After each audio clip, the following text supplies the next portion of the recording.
በስመ አብ ወወልድ ወመንፈስ ቅዱስ አሐዱ አምላክ። መጀመሪያ በክርስቶስ ክርስቲያን በወልድ ውሉዳን ብመንፈስ ቅዱስ ድማ መንፈሳውያን ዝተሰመኹም ናይ እግዚአብሔር ቤተሰብ አፍቀርቲ ንጽሕተ ንጹሓን ቅድስተ ቅዱሳን አቁራሪት መዓዝ ሰአሊት ምሕረት ዝኾነት አደና ቅድስቲ ድንግል ማርያምን ብናይ ኩሎም ሕሩያን እግዚአብሔር ቅዱሳን መላእኽቲ ነቢያትን ሐዋርያትን ጻድቃንን ሰማዕታትን ብረድኤትን ብጸጋን አመንቲ በመስቀል ጎይታናን አምላኽናን መድኃኒናን ኢየሱስ ክርስቶስ ተመካሕቲ ኣብዛ መገዲ ሓቅን ጽድቅን መገዲ ህይወትን ድሕነትን ዝኾነት ኦርቶዶክሳዊት ተዋህዶ ቤተ ክርስቲያን አመንቲ ዝኾንኩም ህዝበ ክርስቲያን ከመይ ውዒልኩም ከመይ ቀኒኹም ከመይ ኣለኹም መቸም በተን ኩሉ ግዜ ምስጋና እግዚአብሔር ዝለመዳ ከናፈርኩምን አፍኩምን ነቲ ሰማይን ምድርን ዝርአን ዘይርአን ኩሉ ዝፈጠረ ልዑለ ባህሪ እግዚአብሔር አምላኽና ተመስገን እግዚአብሔር ኢልኩም ምስጋናኹም ከም ተቕርብሉ ዘጠራጥር የብለይን። ካብ ላዕሊ ሓይሊ ክሳዓት ትቕበሉ ኣብ ኢየሩሳሌም ጽንሑ። ወንጌል ሉቃስ ምዕራፍ 24 ፍቕዲ 49። እዚ ቃል እዚ መድኃኒ ዓለም ክርስቶስ ካበ ትንሣኤ ኣብ መበል 40 መዓልቲ ናብ ደብረ ዘይት ዝተባሃለ እምባ ወሲዱ ንቅዱሳን ኣቦታትና ሐዋርያት ኣነ ንሰማይ ዓርግ ኣለኹ መንፈስ ቅዱስ ክሰደልኩም እየ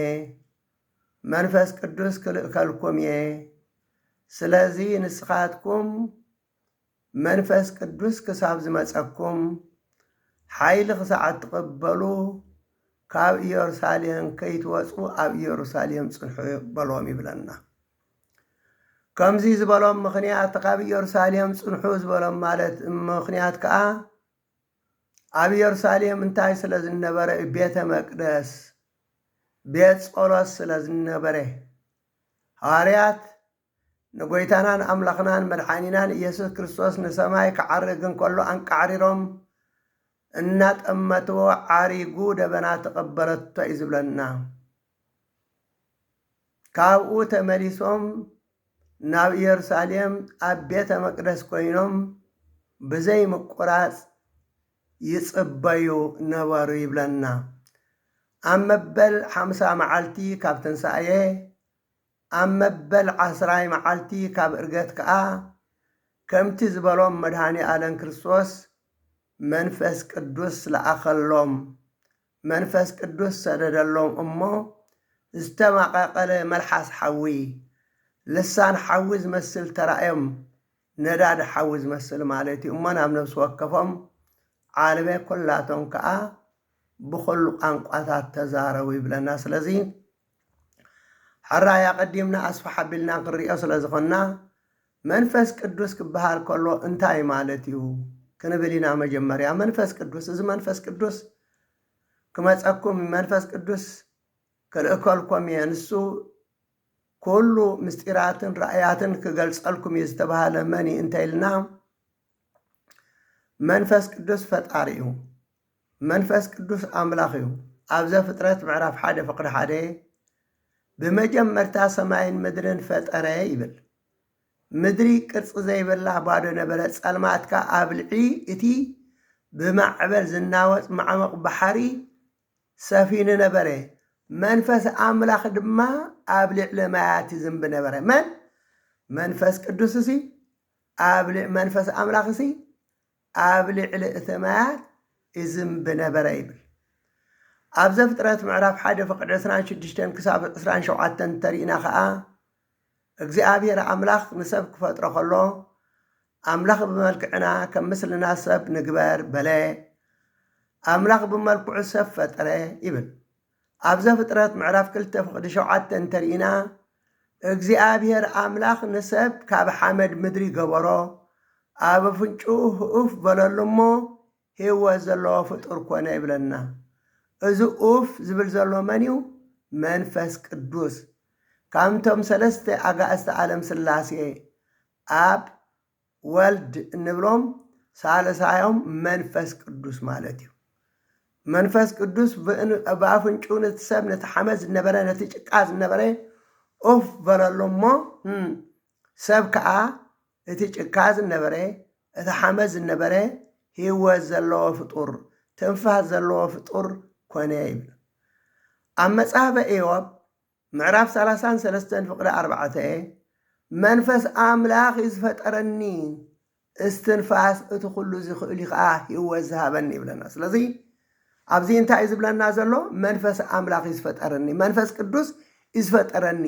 እስትንፋስ እቲ ኩሉ ዝኽእል ከዓ ህይወት ዝሃበኒ ይብል ስለዚ መንፈስ ቅዱስ ፈጣሪ ምዃኑ ክንኣምንን ክንርዳእን ይግባአና ቀፂሉ መድኃኒ ዓለም ክርስቶስ ንንጹሃን ቅዱሳን ኣቦታትና ሐዋርያት ክልእኮን ከሎ ኣብ ወንጌል ማቴዎስ ምዕራፍ 28 ፍቅዲ 19 ተሪእና ብስም ኣብን ወልድን መንፈስ ቅዱስን ርኢኹም እዚ ኣስማት ናይ ኣጋእዝተ ዓለም ስላሴ እዩ ብስም ኣብን ወልድን መንፈስ ቅዱስን ንኩሎም ኣሕዛብ ከተጠምቆም ኣዘዞም መን ፈጠረና ክንብል ከለና እውን ኣብቲ መን ፈጠረና ከዓ ስላሴ ንብል ንመን ከነኣምን ንብል ንስላሴ ስላሴ ክንደኦም ሓደ ይኾኑ ሰለስተ ይኾኑ ብምንታይ ሰለስተ ይኾኑ ብስም ብግብሪ ብኣካል እንታይ ከስሞም ምስበልና ኣብ ወልድ መንፈስ ቅዱስ ይብል ስለዚ መንፈስ ቅዱስ መን እንተልና ፈጣሪ እዩ መንፈስ ቅዱስ ኣምላኽ እዩ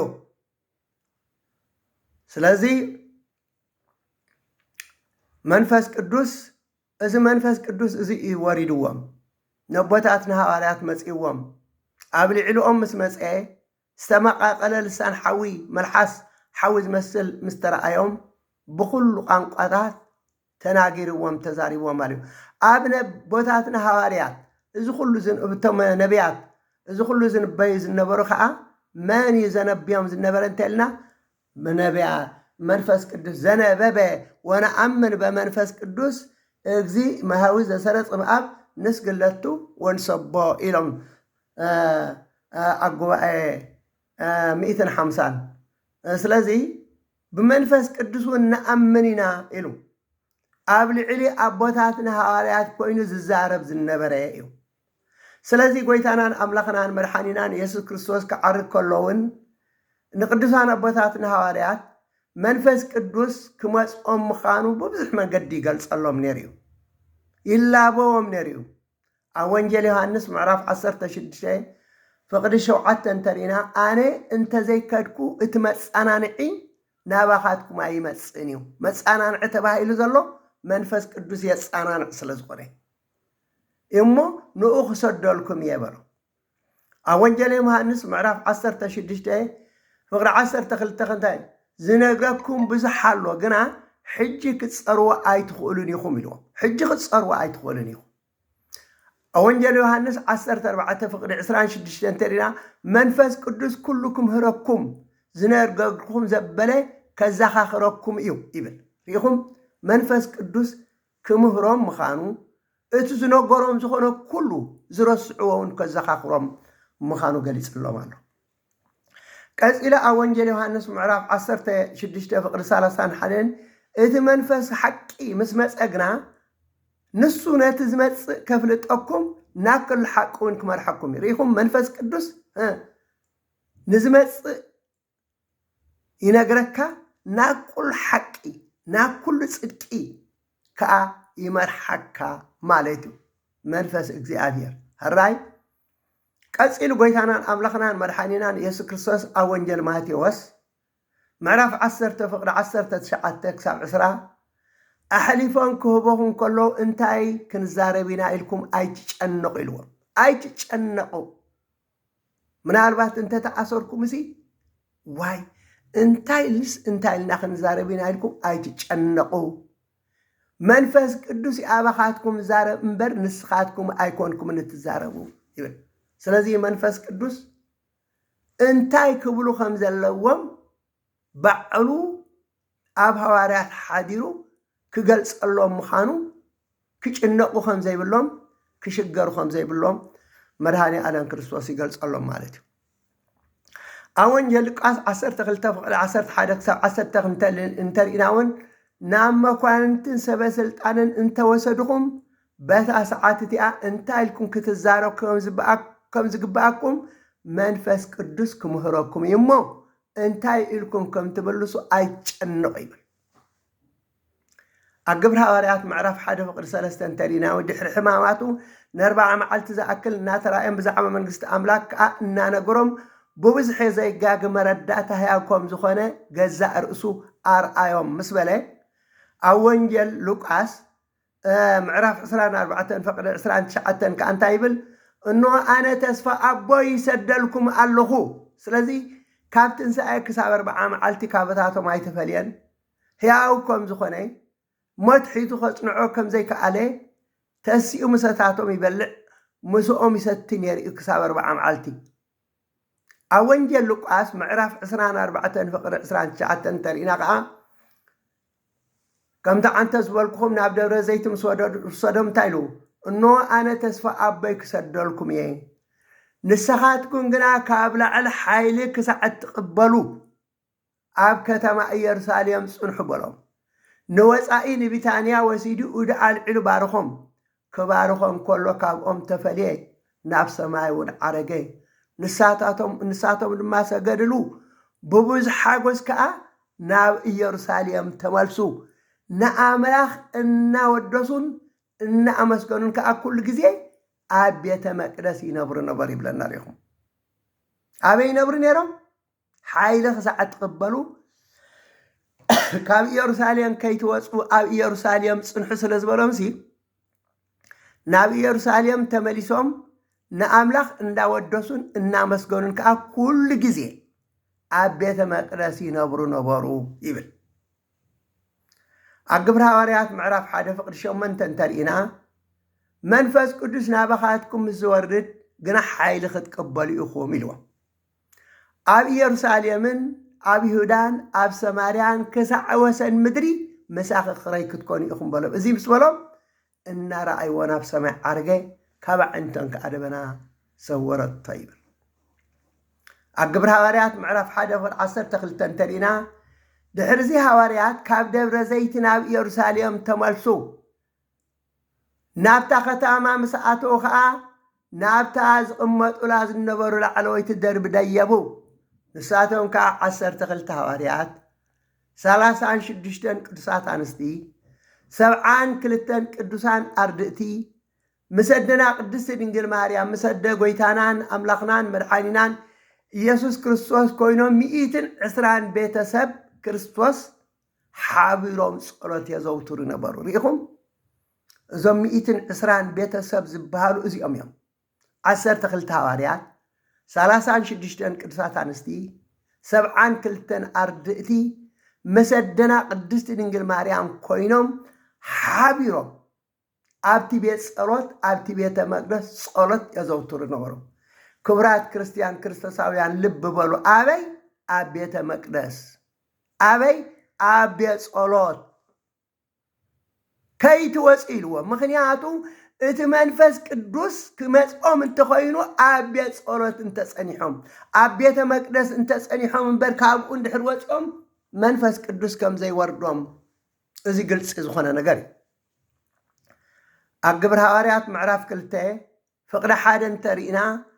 أم مبل حامسا معلت دحر فاسقا كله ميلو نستوعب أم مبل حامسا معلت دحر فاسقا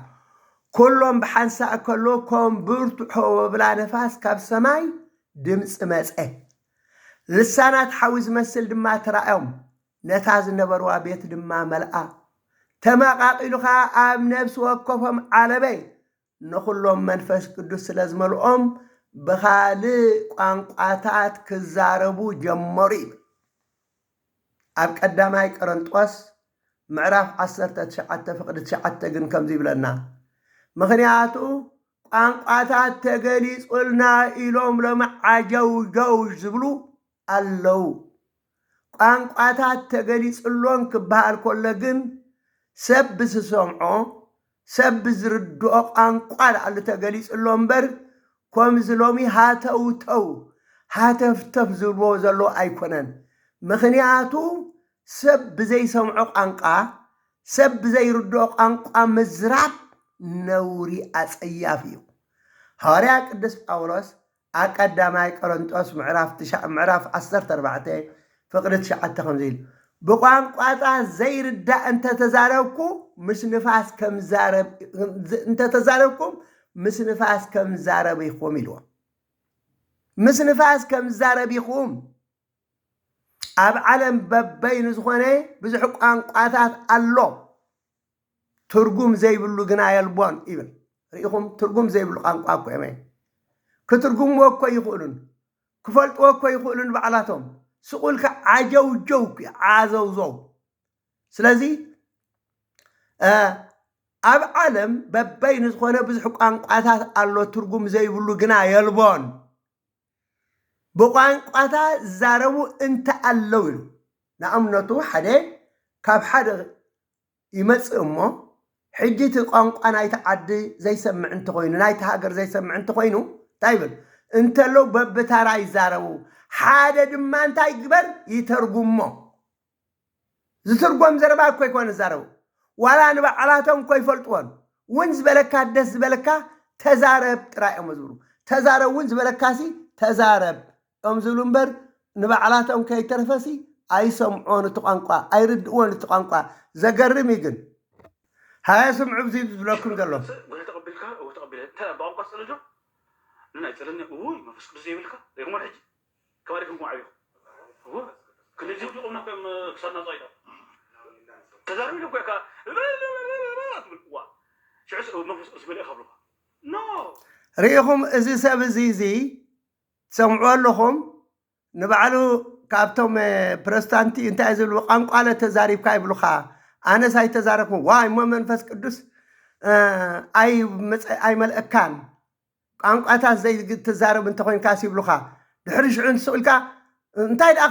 ተዛረብ ስቁልካ ኣፍካ ዝሃበካ ወበብ በል ይብሉካ እዩ ዝብሉ ዘሎ ብሓይሊ ሰምዕዎ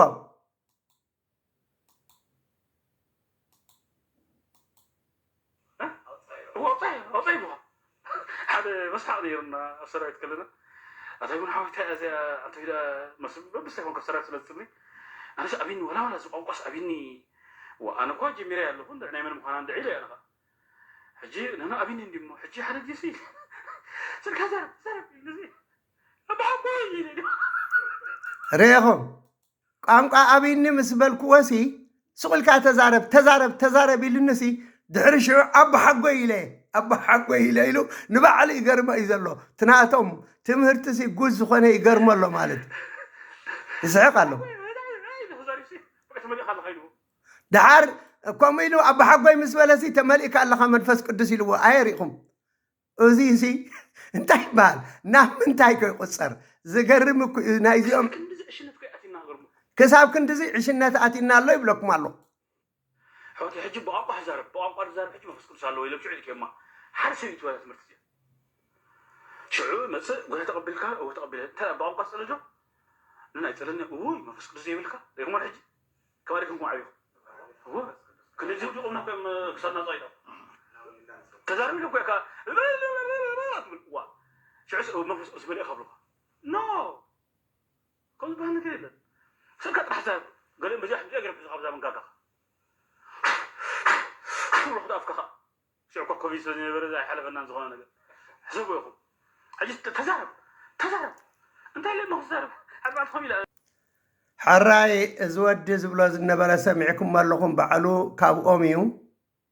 بقانقات تزارب ده لهم أنا يزاربني اليوم ما منفس قدوس زي حضرك هو أنت تزارب لهم بخساتك بمانجا حسكاس كيف تقاي زارب أنت إلى خزارب تلقوسي سوق كات تزارب لهم دحرشة عزوزو مسؤولك بقى أوف يقولك كوبيت كواس عينا برنبر كورونا محالفنا نيريلو نتراتو أمنتي زك قالوا له الصحف زبلوز الله مالتي مغنيات حق النزي ولو مخانو إيو سلازي كورات كريستيان كريستاساوينا እግዚአብሔር ቤተሰብ እዞም መታለልቲ እዞም መስሓቲ ርኩስ መንፈስ ተመሊኦም ቋንቋታት ንዛረቢና ኢሎም ዓዘውዘው ዝብሉ እዚኣቶም ልኡኻት ናይ ዲያብሎስ ንሰብ ከመይ ገሮም ከም ዘታልልዎ ከመይ ገሮም ከም ዘስሕትዎ ዳ እምበር መንፈስ ኣምላኽ የብሎምን ስለዚ ብቋንቋታት ዝዛረቡ እንተለው በበተራይ ዛረባ ሓደ ድማ ይተርጉሞ ይብል ترغامي انت زي البغنا اتي بقانقواتا الزرب ابتا بيت كريستيان سوق يبال زي ترغم زربا قانقوا زبال يلون ترغام انت زي له سوق يبال يزبل حراي كنقصلنا كامل عالم زمصو نእግዚአብሔር ዝበርሑ አይሁድ ኣብ ኢየሩሳሌም ዝነበሩ እዚ ድምፂ እዚ ምሰምዑ ተኣከቡ ምክንያቱ ብርቱዕ ድምፂ እቲ መንፈስ ቅዱስ ክወርድ ከሎሲ ብርቱዕ ድሃይ ተሰምዐ ኢሉ እንታይ እዚ ድሃይ እዚ እንታይ እዚ ድምፂ እዚ ኢሎም ኩላቶም ናበይ ተኣኪቦም ናብቲ ሃዋርያት ዘለዎ ተኣኪቦም በብቋንቋን ክዛረቡ ምሰምዑ ዝብልዎ ጠፊእዎም ተገረሙ ብምንታይ በብቋንቋም ክዛረቡ ምሰምዑ ርኢኹም በብቋንቋም ነቶም ካብ ሙሉእ ዓለም ዝመፁሲ በብቋንቋም እዮም ይዛረብዎ ነይሮም ስለዚ ቋንቋታት ተገሊፅሎም እንተተባሃለ ከስተምሩ እንከለው ተርጉመልና ወይ ገለም እንትኸይብሉ ንነፍስ ወከፍ ሰበብ ቋንቋ ምእንቲ ክዛረብ ወደአሉ ተገሊፅሎም በርስቁ ኢሉ ኣይኮነን ስለዚ እዞም ዝዛረቡ ዘለዉ ኩላቶም ገሊላውያን ዳ ኣይኮነን ኢሎም ከመይ ኢልና በብዝተወለድና ቋንቋ ክዛረቡ ንሰምዖም ኣለና ንሕና ሰብ ጴርቴን ሰብ ሜደን ሰብ ኤላም ሰብ መስጶጦምያ ሰብ ይሁዳ ሰብ ቀጶዶቅያ ሰብ ጳንጦስ ሰብ እስያ ሰብ ፍርግያ ሰብ ጵፍልያ ሰብ ግብፂ ሰብ ቀርየን ሰብ ልብያ ሰብ ሮማ ሰብ ቀሬጥስ ሰብ ዓረብ ኢና ብዛዕባ እቲ ዓብዪ ግብሪ ኣምላኽ በብቋንቋ ክዛረቡ ነሰምዑ ኣለና ኢሎም ሰንቢዶም ዝብልዎ ጠፊእዎም ገሊኦም ግና ጠፍኦም እዩ ዝብለና ገሊኦም ግና ጉዕ ወይኒ ሰትዮም ሰኺሮም እዮም በሉ ኢልኩም ርኢኹም ምክንያቱ ዓብዪ በዓል ክበሃል ከሎ ኣይሁድ እውን ካብ ፌሳሕ ዝበሃል ኣለዎም ኣብ መበል 50 መዓልቲ ዓብዪ በዓሎም እዩ ዓብዪ በዓሎም ስለ ዝኾነ ኣብ ዘሌዋውያን ምዕራፍ 23 ፍቅሪ 15 ክሳብ 21 ክረኽቦ ንኽእል ኢና ብምንታይ ምክንያት የብዕልዎ ከም ዝነበሩ ንዚ መዓልቲ እዚ ማለት እዩ መቸም ኦሪት ኩሉ ምሳሌ ናይ ሓድሽ ኪዳን እንድዩ ጽላሎት ናይ ሓድሽ ኪዳን እዩ ሽዑ ሃዋርያ ቅዱስ ጴጥሮስ እዚኦም ሰኺሮም እዮም ዓዘውዞም እዮም ዝብሉ ዘለዉ ስለምንታይ ትሰምዖም ዝብል ቃላት ምስ ተዛረቡ ሽዑ ሃዋርያት ቅዱስ ጴጥሮስ ምስቶም 11 ድምፂ ኣቢሉ ኣቶም ሰብ ይሁዳ ኣብ ኢየሩሳሌም እትነብሩ ኩልኻትኩም ነዚ ኮይኑ ዘሎ ክትፈልጡ ጽንበሉ ጽኒልኩም ስምዕኒ እዚኣቶም ከምዚ ንኣኻትኩም ዝመስለኩም ዘሎ ስኹራት ኣይኮኑን እዚ ግና ከምቲ ነቢይ ዮኤል ኣብ ምዕራፍ 2 ፍቅዲ 28 መንፈሰይ ናብ ልዕሊ ኩሉ ስጋ ክኩዕየ ኣወዳትኩምን ኣዋልድኩምን ክንበዩ ኣረገምትኩም ሕልሚ ክሓልሙ ኣግባዝኩም ረኣይ ክርኢ እዮም ኣብ ሰብኡትን ኣንስትን ኣገልገልተይ ካብ መንፈሰይ ከፍስስ እየ ከም ዝብል እግዚኣብሔር ኣምላኽ ቅዱስ መንፈሱ ስለ ዘፍሰሰሎም እዮም በቢ ዝተወለድኩምሉ ቋንቋታ ክዛረቡ ትሰምዕዎም ዘለኹም እምበር በሎም ሽዑ እቶም ህዝቢ ንሃዋርያት ኣቶም ኣሕዋትና እንታይ ንግበር በልዎም ሃዋርያት ከዓ ነፍሲ ወከፍ ብስም ጎይታናን ኣምላኽናን መድሓኒናን ኢየሱስ ክርስቶስ ይጠመቕ እግዚኣብሔር ዝህቦ ሕያው መንፈስ ቅዱስ ከዓ ክትቅበሉ ኢኹም በልዎም ምክንያቱ ብዛዕባ እቲ ኣስፊሖም እዮም ኣምሂሮሞም ካብ ልደቱ ክሳብ ዕርገቱ ብምልኡ ምስ መሃርዎም ኣቱም ኣሕዋትና እንታይ ንግበር በልዎም ሞ እቲ ተስፋ ንኣኻትኩምን ንደቅኹምን ነቶም ርሑቕ ዘለዉ እግዚኣብሔር ኣምላኽና ፀውዖም እዩ ስለዚ ነፍሲ ወከፍ ሰብ ብስም ጎይታና መድሓኒና ኢየሱስ ክርስቶስ ይጠመቕ እግዚኣብሔር ዝህቦ ሕያው መንፈስ ቅዱስ ከዓ ክትቅበሉ ኢኹም በልዎም ይብለና ሽዑ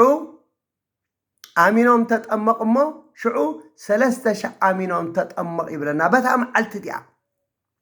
በታ መዓልቲ እቲኣ 3,000 ዝኾኑ ብዘይካ ኣንስትን ቆልዑትን ሰብኡት ጥራይ 3,000 ዝኾኑ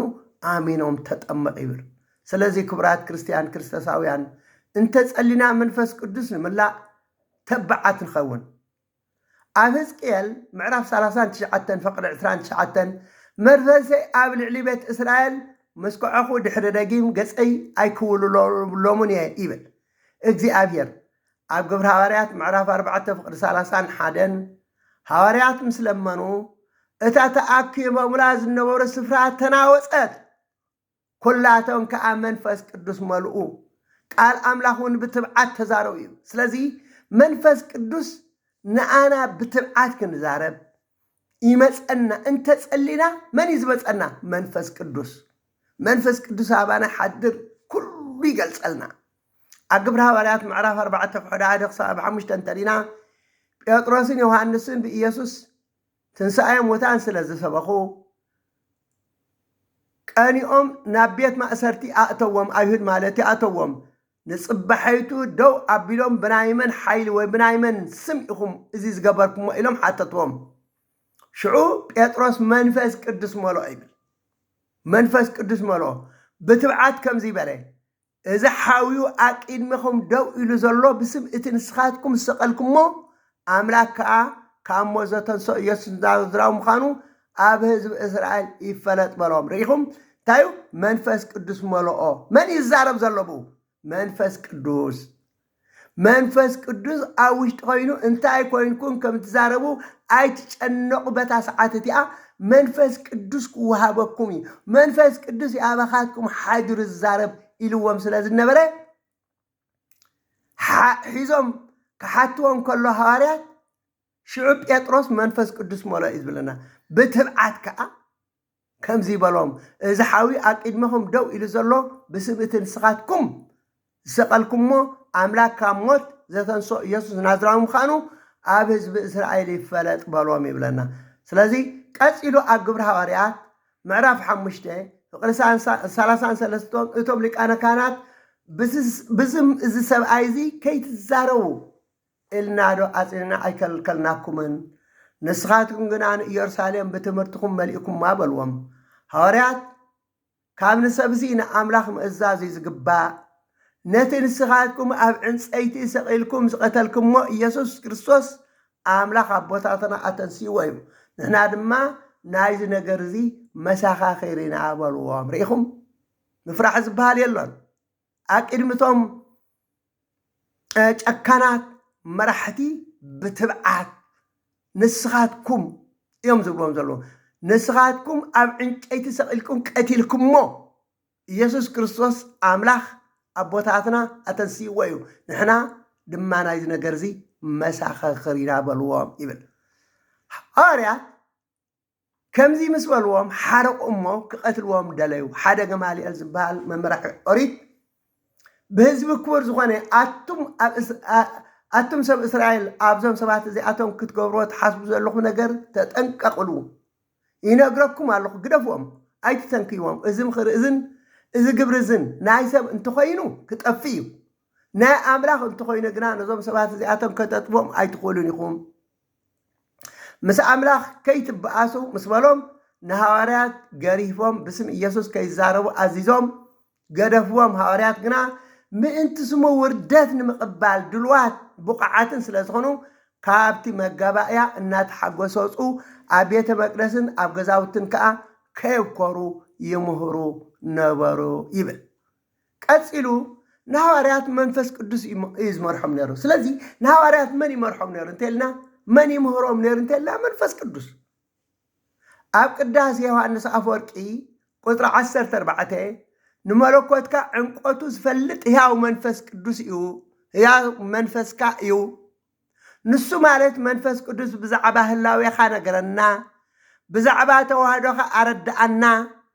حادنتك أمهارنا سلستنغت كون أفلتنا زي بلي معرنتكم زي بتن حادنتكم زي فلالة قبركم نسو نقرنا إيبر أقدامي قرنطوس معرف كلتف قدش أما كلتهم بمنفس بسرعة زخون قنا طباب نزاربنا إتي إن الزارة طباب إذا عالم زيا وينايتهم برست زخون طباب جزاء عالم زيا أيكونن أملاك إدمي زمانات نخبرنا زدالو حقوق مستير زخون طباب أملاك إنا نزارب نحنا أملاك بمنفس غيرو جلس ألنا ريهم أملاك نأنا أملاك بمنفس قدوس غيرو جلس ألنا إتي منفس أملاك معمق أملاك كي ترفون زمرمر إيو نتي أملاك بخوم مزهبنا منتي كنفلت سي نتي كأملاك زخون منفس مبر منفس أملاك عالم يتقبلنا نبر ريكم بمنفس غير جلس ألنا إت منفس أملاك معمق أملاكون كي ترفع زمرمر إيو نتي أملاك بخوم مزهبنا منتي كنفلت سي نتي كأملاك زخون منفس مبر منفس عالم أيتقبلنان منفساو نجار مس منفساو سبات الناس ما معنا بسبب بزمهر له قال زي كونت منفس قدوس بزمهر له قال نزارب الله نايب أبي فيسون معرف 4 فقد تشعتون نملكته منفس قدوس كنت أمك كلنا ما أس نقبل منفس قدوس ديالنا منفس قدوس كنت أمك كلنا أين نقبل ኢየሱስ ክርስቶስ በዮሐንስ ክትመቅ ካብ ገሊላ ናብ ዮርዳኖስ መጽ ዮሐንስ ኣነ ደኣብ ኣኻ ክትመቅ ይግባእን በንስኻ ናባይ ትመጽእ ኢሉ ኣበዮ ኢየሱስ ክርስቶስ ግና ኩሉ ጽድቂ ክንፍጽም ይግባአና ኢሉ ፈቀደሉ ኢየሱስ ክርስቶስ ምስ ተጠመቀ ሰማይ ተኸፍተ መንፈስ ቅዱስ ከዓ ከም ርግብ ወሪዱ ኣብ ርእሱ ዓለበ መን ወሪዱ መንፈስ ቅዱስ ከዓ ከም ርግብ ወሪዱ ኣብ ርእሱ ዓለበ እዚ ከዓ ክንጥመቅ ኮለና መንፈስ ቅዱስ ከም ዝወረድና ዝገልጽ እዩ መንፈስ ቅዱስ ከም ርግቢ ኮይኑ ዝወረደ ርግቢ ለዋህያ መንፈስ ቅዱስ ከዓ ለዋህዩ ንዝንስሑ ይቅረ ዝብል ካብ ሓጣት ዘንጽን ዘጽርን እዩ ኣብ ዘፍጥረት ምዕራፍ 2:17 እግዚአብሔር አምላክ ንሰብ ከምዚ ኢል አዘዞ ካብዛ ኦም እዚኣ እንተበልዕካ ብርግጽ ክትመውት ኢኻ በሎ ትእዛዝ እግዚአብሔር ከምዚ በለ ብሓቂ ይብለካ ኣለኹ ካብ ማይን ካብ መንፈስ ቅዱስ እንተዘይዘወለድኩም ናብ መንግስቲ ኣምላክ ከኣቱ ዝኽእል የልቦን ኢሉ ሪኹም ነቦና ኣዳም ነደን ሃይዋንን እንታይ ኢልዎም ካብዚኣ እንተበሊዕኩም ሞት ዝበሃል ኣሎ ክትሞቱ ኢኹም ኢሉ እንደገና እውን ኣነ ንስኻትኩምን እንተ ደኣ ካብ ማይን ካብ መንፈስ ቅዱስን እንተዘይተወሊድና ናብ መንግስተ ሰማያት ክንኣቱ ኣይንኽእልን ናብ መንግስተ ሰማያት እንተዘይኣቲና ከዓ ሞት ዝጽበየና ዘሎ ኣብ ዮሐንስ ምዕራፍ 3:5 ዝኣመነን ዝተጠመቐን ክድሕን እዩ እቲ ዘይኣመነ ግና ማለት ዘይተጠመቐ ግና ክኾነን እዩ ክፍረድ ይብል ሪኹም ክፍረድ ማለት ኣይፈልጠካን ኪድካ ባይርሓቅ ክበሃል ስለዚ ኣሚንና እንተ ተጠሚቕና እንታይ ድሕንና ኣለና እንተ ድሕንና ኸ ኣበይ ኣና ክነብር ኣብ መንግስተ ሰማያት እንተ ዘይጠሚቕና ግን ድሕነት የብልናን ህይወት የብልናን ኣበይና ክነብር ኣብቲ ሰይጣን ዝነብረሉ ኣብ ወንጌል ማርቆስ ምዕራፍ 16:16 ኪዱ እሞ ብስም ኣብን ወልድን መንፈስ ቅዱስን እናጠመቁም ደቀ መዛሙርተይ ግበርዎም ከምኡን ዝኣዘዝኩኹም ኩሉ ክሕሉ ምሃርዎም ይብል ኣብ ወንጌል ማቴዎስ ማለት እዩ ማቴዎስ ምዕራፍ 28:29 ቀፂሉ ኣብ ግብረ ሐዋርያት ሕጂ ኸ እንታይ ትጽበለኻ ኢልዎ ሃናንያ ንቅዱስ ጳውሎስ ሕጂ ኸ እንታይ ትጽበለኻ ተንስእ ስም ጎይታ እናፀዋዕካ ተጠመቅ ካብ ሓጢኣትካ እውን ተሓፀበለኒ ይብል ሪኢኹም ሐዋርያ ቅዱስ ጳውሎስ ንክርስቲያን የእስር የቅትል እዩ ዝነበረ ድሓር ግን ምስ ክኣምን ከሎ እንታይ ትጽበልኻ እንታይ ትድንጉልኻ سنغويتا الناس أو عكاتة أمك كاب حاجات كون تحسب بلني أقبر هواريات معرف أسران كلتين فقر 10 تشدشتي هنانيا باولوس أتأمق منفس قدس كأعملوا أيضا سلذي هنانيا نقدس باولوس مستأمق منفس قدس ملؤ أيضا ملؤ رئيكم منفس قدس ملؤ أقبر هواريات معرف 10 تشعت معرف تشعت فقر 10 تشدشتي كسب 10 شوعت تنترينا مستأمقنا كاب حاجاتنا منفس قدس نحسب نصدق هذا قدس باولوس أقدم يقرنطوس معرف 6 فقد 11 بسم غويتنا ኢየሱስ ክርስቶስን بمنفس أملاخن تحصيكمن تقديسكمن صديقكمن إخم يبل ريخم بسم غويتنا ኢየሱስ ክርስቶስ بمنفس أملاخ تحصيكمن تقديسكمن صديقكمن إخم ስለዚህ መንፈስ ቅዱስ يحاسبنا ካብ ኃጢአትና ይቅድሰና ينصحنا يصرينا أقبر هوارات معرف شو منته فقد 16 كسب 17 ترى حزب كتما سماريا أمينة مستتأمقوا بيتروس يوحنس صليلهم أعداهم مثلا برلهم منفس قدوس تقبلوا ريخم منفس قدوس انتحر زي وريدوكوا من يزلوا منفس رخص يزلوا مسخة مالت سلازي جدا منفس قدوس كتقبل منفس قدوس مسخة حدر انتخوينو متأمق يدليكا أقبر هوارات معرف كلته فقر 30 شوعتن كساب 3 شمنتن أوتم حزبي نهارات انتاي نقبر مسبلوهم قدوس بيطرس نفس وكب باسم غويتنا ኢየሱስ ክርስቶስ يتأمق እግዚአብሔር ዝህቦ هي منفس قدوس كأخذ قبل يخم بلوم يبل ስለዚህ በታ መዓልቲ እዚኣ ተጠሚቆም 3000 ዝኾኑ هي منفس قدوس تقبل يبل أقبر هوارات 19 فقر 5 كساب 6 ترينا ጳውሎስ ናብ ኤፌሶን ምስ መጽአ በክርስቶስ ዝኣመኑ ደቀ መዛሙርቲ ኣብ ጸንሕዎ እሞ ምስ ኣመንኩም እዚ መንፈስ ቅዱስ ዶ ተቐቢልኩም በሎም ንሳቶም ካ ኣይፋልናን መንፈስ ቅዱስ ከም ዘለኳ ሰሚዕና ኣይንፈልጥን በልዎ ምክንያቱ ኣይተጠመቁን ስለ ዝነበሩ ብስም ጎይታና ኢየሱስ ክርስቶስ ተጠመቁ እሞ ጳውሎስ ኢዱ ምሰንበረሎም ድማ መንፈስ ቅዱስ ናብኦም ወረደ ይብል ኣብ ሕዝቅኤል ምዕራፍ 36 ፍቅድ 25 ጽሩይ ማይ ክነጽገለኩም እሞ ክጸሪኢኹም ሓድሽ ልቢ ክወሃበኩም ሓድሽ መንፈስ ከዓ ክሓድረኩም ይብል ንመንፈሰይ ኣብ ውሽጥኹም ክሕድሮ ብትእዛዘይ ከመላልሰኩም ፍርደይ ክሕልወኩም እየ ንስኻትኩም ህዝበይ ክትኮኑ ኢኹም أنا أملاك خنوكم ككل رخصت كناقفكم يبل سلازي ككل رخصتنا ككل أبسنا زناقفنا من ينتلنا منفس قدوس إذا أما بل حامس أم علتي ناب هواريات زورده منفس قدوس هواريات منفس قدوس مستقبلوا صوم صيمام أستوعلوا كبرات كريستيان ክርስቶሳውያን እቲ ኣብዝሎም ዝግበር ዘሎን ሃዋርያት እንታይ ይገብሩ ነይሮምን ነስተውዕል ሃዋርያት መንፈስ ቅዱስ ምስ ተቀበሉ ጸምጸይሞም ኣነ ንስኻትኩም ግና ኣብ ቤተ ክርስቲያን ምስ ተጠመቅና መንፈስ ቅዱስ ምስ ተቀበልና ጾም ዘይኮነስ ጎይላ ገርና አይነ ነው ጎይላ ኻን መንፈስ ቅዱስ አይሳማማዕን ካሊ ኢትረፍሲ እንተን አሰ እንታይ ኢና ክንገብር ዘለና እቲ ጎይላ እኳ ክነትርፎ ይግባአና ነይሩ ህራይ ትጾምስ ይትረፈና እቲ ጾም ይትረፈና እቲ ጎይላ ግን እንታይ አምጽኦ መንፈስ አምላኽ ተቀቢልካስ ጎይላ ሐዋርያት ጎይላ ይገበሩን አመበል 50 መዓልቲ መንፈስ ቅዱስ ምስተቀበሉ ንጽባሒት ጾም ጸይሞም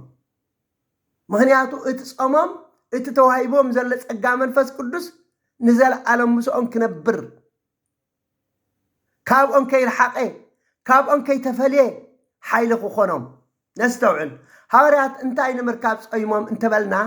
ነቲ ዝተዋሃቦም ጸጋ መንፈስ ቅዱስ ምስኦም ነባር ኮይኑ ክምህሩ ወንጀል ብኩሉ ቋንቋታት ክሰብኩ ከለው ክድግፎም ቀዳማይ بزي فرحن حفرن بتبعات أكيمي سبسلطان كمسكرو أكل عيوم كسانانعم حيل خونهم قال أي سبسلطان كحتوهم كله انتا إلهم كم زبلسو منفس قدس كوينو كيش إنه قلص اللهم أونجل لقاس معرف 10 تغلته أونجل ماتيوس معرف 10 كساب 10 ساعة نبي صلاة أهل سبسلطان انت وسدكم انتا إلكم كم تملسو أي تشنقوا مغنيات بتا ساعتي انتاي إلكم كم تبلسوا منفس قدسكم هراكم يوم سلاز بلام سالساي بحقك مرحوم منفس قدس حق سلاز غني أبهم حيدرو كبارتهم كتصانانهم أونجل يوحنس معرف 10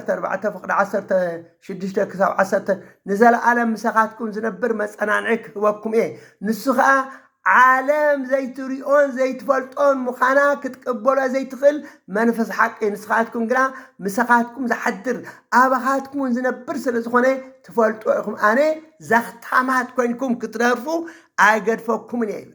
منفس قدس ابا محديرو كل غزي ناكل حقيك مرحوم نتزمص نغراتون كفلطو اونجل يوحنس 10 6 10 تخلته بزح زنغركم علني انت وانا حجي خصرو ايتخولون يخم ات منفس حق مسمص اغنا ناكل حقي زبلك مرحكم نتزمص زلو نغراتون كفلطكم يوم إلوام سلاز النبره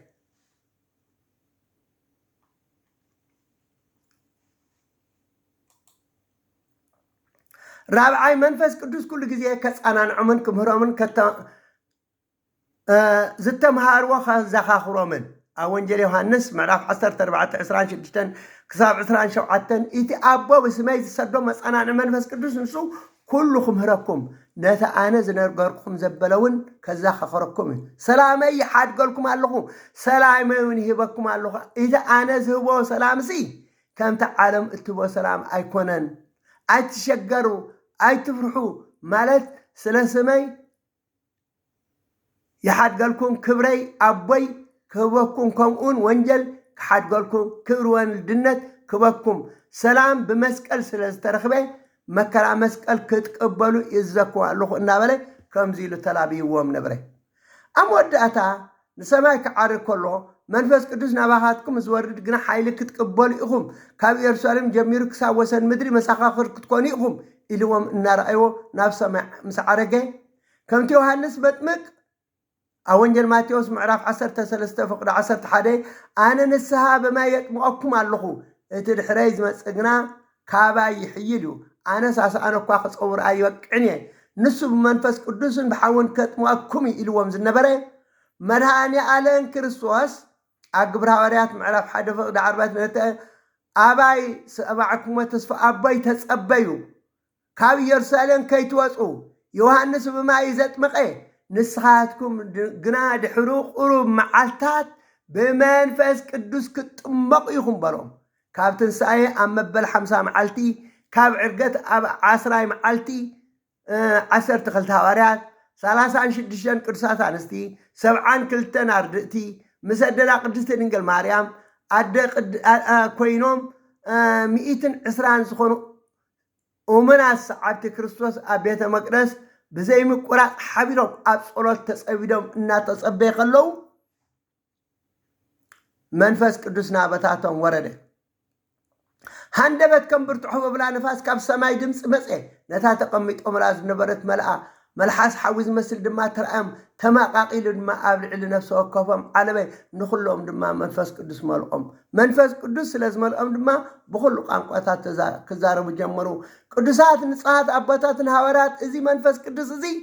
كم زيرو أبقهم حجرو كتابة عن كل مستقرات رأيات قلص اللهم كفلوت أمن كمهرامن كل جزيء كاوون كيتفلي ناكل حق انصدقنك مرحوم منفس قدس نستقبلوا صام زصامو صاممن صلاتمن بركاتمن رديئتمن مسكولنا يخون بقالتنا محلونا صقام يكافلنا لول እግዚአብሔር አምላክና አሜን صام حراي صام كنبل كلنا ግን صام كمي يصام صام ካብ ዝብላዕን ስተን ጥራይ محرام አይኮነን كنصوم كلنا كاب باسي كاب كركر كاب كتع كنرحق يقبأنا أبي ساياس معرف 58 فق 3 كساب 4 كم زيبل إسرائيلاويان يصوموا نيروم صومهم كصوموا خلوا جنا እግዚአብሔር አምላክ ንጾሞም አይተቀበሉን ሽዑ እግዚአብሔር ዘይርየና እንተ ኮይንስ ለምንታይ ጾምና እግዚአብሔር ግድና ዘይገብር እንተ ኮይንስ ንምንታይ ነፍስና ነወርድ አዋረድና ስለምንታይ ነፍስና ንሕስር አለና ይብሉ ነበር እግዚአብሔር ድማ ከምዚ ይበሎም ንስሓትኩም ንአምላክ መገልጋል ከንቲዩ ስርዓቱ ዝሓለና አቅድሚ እግዚአብሔር ጎይተ ሰራዊት ድማ ከሊት ተኸድና ተመላለስና እንታይ ረባሕና ትብሉ ኣለኹም ኢሉ እንታይ ረባሕና ትብሉ ኣለኹም እግዚአብሔር ነቢ ኢሳይያስ ከምዚ ይበሎ ኣብካ መልእካ ጨድር ድምፅኻ ከም መልእኽት ዓው ኣቢልካ ንህዝበይ ኣበሰኦም ንቤት እስራኤል ሓጢኣቶም ንገሮም ንሳቶም ከምቲ ጽድቂ ዝገብር ሕጊ ኣምላኹ ዘይገደፈ ህዝቢ ቁኑዕ ሕጊ ካባ ይደልዩ እኖ ኣብ ግዜ ጾምኩምሲ ንግዝኣትኩም ትገፍእዎም ክትጾሙ ከለኹም ትበኣሱ ትከራኸሩ ብሕሱም ማህረምቲ ትተሃራረሙ ኣለኹም ጸሎትኩም ኣብ ላዕሊ ከም ዝስማዕ ገርኩም ኣይኮንኩም እትጾሙ ዘለኹም እግዚአብሔር ዝፈትዎን ዝቕበሎን ጾም ካብ ሕማቕ ነገር ካብ ባእሲ ካብ ጸርፊ ካብ ክትእ ካብ ክርክር ኣፍና ሕማቕ ከይዘረብ ዓይንና ናብ ዘይደሊ ከይቆመት እዝንና ንሕማቕ ዘረባ ጽን ኢሉ ከይሰምዕ ኢድና ናብ ወስከይ ንብል እግርና ናብ ሕማቕ ከይስጉም ኩሉ ኣካልና ክዕገስ ኩሉ ክጸውም ኣለዎ ጾም ካብ ዝብላዕን ስተን ጥራይ ዘይኮነስ ካብቲ እግዚአብሔር ጸልኦን ዝጽየፎን ክንጥንቀቕ ዝግብኣና ይብል ንኣብነቱ እንተርኢና ኣቦና ኣዳምን ኣደና ሔዋንን ኣብ ገነት ክነብሩ ከለዉ እንታይ ኢሉና ኣብ ዘፍጥረት ምዕራፍ 3 ፍቅዲ 6 ኣደና ሔዋን ዲያብሎስ ኣብ ተመን ተሰዊሩ ክስሕታ እንከሎ ኢሉ ቀዳማይ ክዛረባ እንከሎ ብእዝራ ጽን ኢላ ሰሚዓቶ ነበረት ካልኣይ ብዓይና ምስ ረኣየት ታነታኦም ኣዝያ ባሃገታ ሳልሳይ ብእግራ እናሰጎበት ናብኣ ከይዳ ራብዓይ ብኢዳ ፍረ ቀንጢባ ሓምሻይ ነቦና ኣዳም በቃላ ክበልዕ ሓባቢለቶ ሓመሻይ ንባዕላ በሊዓ ንሰማያውን ኣብልዓቶ ኣብ ቀዳማይ ጢሞቴዎስ ምዕራፍ 2:14 ሰበይቲ ኣትሓቢላ ኣብ ሓጢኣት ዝበፅሐት እምበር ኣዳም ኣይትሓበለን ይብል ስለዚ ካብ ከምዚ ዝመሰለ ዓይንና ይኹን እዝንና ይኹን ኣፍና ይኹን እግርና ይኹን ኢድና ይኹን ካብ ሕማቕ ተግባር ክኽልከል እዩ ዘለዎ ጥራይ ካብ እንጀራ ወይ ካብ ማይ ምስታይ ኣይኮነን ኣብ ቀዳማይ ቆሮንጦስ ምዕራፍ 11 ፍቅዲ 3 እንታይ ይብል ከምቲ ተመን ብጉርሑን ሔዋን ዝስሓታ ንስኻትኩም ብሓሳብኩም ኢሎም ሪኢኹም ብሓሳብኩም ተታሊልኩም ካብቲ ኣብ ክርስቶስ ዘለኩም ሙሉእን ንጹህን ፍቅሪ ከይትወድቁ ተጠንቀቁ ይብለና ሪኢኹም ብሓሳብኩም ዋላ ሓሳብና ከይተረፈ ዋላ ሕልናና ከይተረፈሲ ካብ ሕማቕ ነገር ክውገድ እዩ ዘለዎ ኣብ ኢሳይያስ ምዕራፍ 1:7 እንታይ ይብል እግዚአብሔር ዝፈትዎ ጾም ካብታ ዘላትና ንዝጠመዩ ምምቃል ካብ ገዝኦም ወፂኦም ንዝተሰደዱ ድኻታት ኣብ ቤትና ምቕባል ዝዓረቐ እንተርኢና ክዳን ምኽዳን ንቤተሰብና እውን ምሕጋዝ እዩ ኣብ ሕዝቅኤል ምዕራፍ 18:7 ክሳብ 16 እንታይ ይብል ንሓደ እኳ እንተዘይዓመፀን እንተዘይገፍዐን ንጥሙይ እንተብልዐ ንዕሩቕ እንተኸደነ ገንዘቡ ብዘይሃረፅ ኣብ ናፃ እንተኣለቅሐ ክቡካ ምግባር እንተተኸልከለ ኣብ መንጎቡ እሳት ሰባት ብቕልዕና እንተፈረደ እዚ ሰብ እዚ ትእዛዘይ ስለ ዝሓለወ ሕገይ ስለ ዝፈፀመ ጽድቅ ጻድቕ እዩ ብርግፅ ብሂወት ክነብር ኣነ እግዚአብሔር ተዛሪበ ኣለኹ ይብል ስለዚ ከምዚ እንተ ደኣ ንገብር ኮይና እግዚአብሔር ኣምላኽና ጽቡቕ ገር ክቕበለና እዩ ኣብ መሳፍንቲ ምዕራፍ 3 ፍቅዲ 3 ክሳብ 8 ሕያውነትን ሓቅን ካባኻ ኣይፈለያ ኢሉ ኣብ ክሳድካ እሰረን ኣብ ጽላት ልብኻ እውን ጽሓፈን ሽዑ ኣቂድሚ ኣምላኽን ሰብን መጎስን ጽቡቕ ልበናን ክትረክብ ኢኻ እዚ ንሕምብርትኻ ፈውሲ ንዕፅምትኻ እውን ኣንጉዕ ክኾነካ እዩ ብጥሪትካን ብኩሉ ፍርያትካን ንእግዚአብሔር ኣኽብሮ ሽዑ ቆፋፍኻ ብብዝሒ ክመልእ እዩ ኣብ ኢሳይያስ ምዕራፍ 1:10 ንሕማቕ ስራሕን ንሕማቕ ዘረባን كام مأكلك أنت عريحكم نجنق أنت مقلكم نطمي أنت أسقيكم شعو برهانكم أسألما كبره سألما تكون كم صحيك أترك خون إيوه أمس أياس حدي أسرتحان أنا نقول جزيكم الحقكم بس أبغى نجار كسقوكم تعنان حيلين كبكم نسخاتكم كم ستي أتغلتن كم تماي زي نصف عين ماياتن كتكوني إخملنا كم زي نقبر انت رأخوينا أوانجيل يوحنس معرف 4:10-3 تدينا مدعني أنا كريستوس كابز ما ست زبلة مليسي تسميلو ريخم اتي እግዚአብሔር አምላክ ዝህበና ማይ ከምዚ ምድራዊ ማይ ሓንሳብ መሰተኻዮ ትጸምእ ዘይኮነስ ንዘለዓለም ዝነብር እዩ መድኃኒ ኣነ ክርስቶስ ካብዚ ማይ እዚ ሰት ዘበለ መሊሱ ይጸምእ ካብቲ ኣነ ዝህቦ ማይ ሰትግና እቲ ኣነ ዝህቦ ማይ ኣብኡ ንዘለዓለም ዝፍልፍል ዓይነ ማይ ክኾነሉ እምበር ንዘለዓለም ኣይክጸመን እዩ ይብል أياس حدا شمنتك ساب 9 برهاني كم صحي نجو كوينو كبرهالكم محوايكم قلتيه كمتص صدقك اكيد ما هون خيد كبري دما دجنكم كخونيو شعو كتصوعني انا دما كملسلكم كتايو اግዚኦም حرنا ክርስቶስ كتبلو انا دما انو خبلكم ييبل اب مزمور داوود 19 فقره 15-7 كتصوعني أنون كملسلو بس أبا مسو خون كناقفو نوعد مخصقبو مرحانون كوريو إبلنا سلازي كبرات كريستيان كريستوساويان لومي أبوتاتنا هواريات قدوس منفس مستحضرهم مستقبلو صايمة معلو نحنا بيتا كريستياننا كمتي أبوتاتنا هواريات منفس قدوس تقبلو نعناون قدوس منفس خلقلنا إلى قدس بيت كريستياننا عمت تصوميا كنتصوم كلنا جن كابين جيران كامين تراي زي كونس ككل حماق صرح ككل حماق تجبر كنتصوم يزلنا كنكلكل يزلنا كنحرم يزلنا እግዚአብሔር አምላኽና ጾምናስ ተቀቢሉ ጾምናስ ጸሎትና ሰሚዑ ይቅረ ክብለና ምሕረቱ ክልከልና መዓቱ ከቁርረልና እንተ ኮይኑ ከምቲ እግዚአብሔር ዝደልዮ ነገር ገርና ክንጸውም ይግባአና እሞ እዚ ክንገብር እግዚአብሔር አምላኽ يحجزنان يدقفنان صنيلكم سلسمعكم يمسكن ጸጋ ጎይታናን አምላኽናን መድኃኒናን ኢየሱስ ክርስቶስን ፍቅሪ አምላኽን ሕብረት መንፈስ ቅዱስን ምስኩላትና ይኹን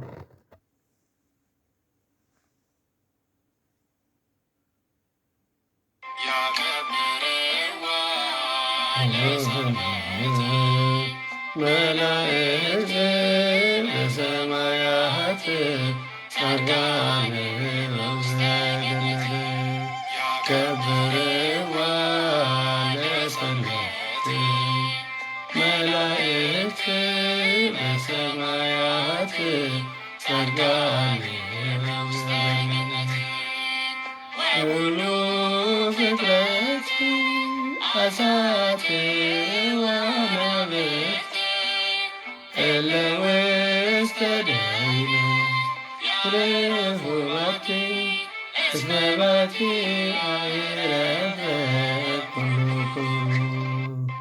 كبروا لسنت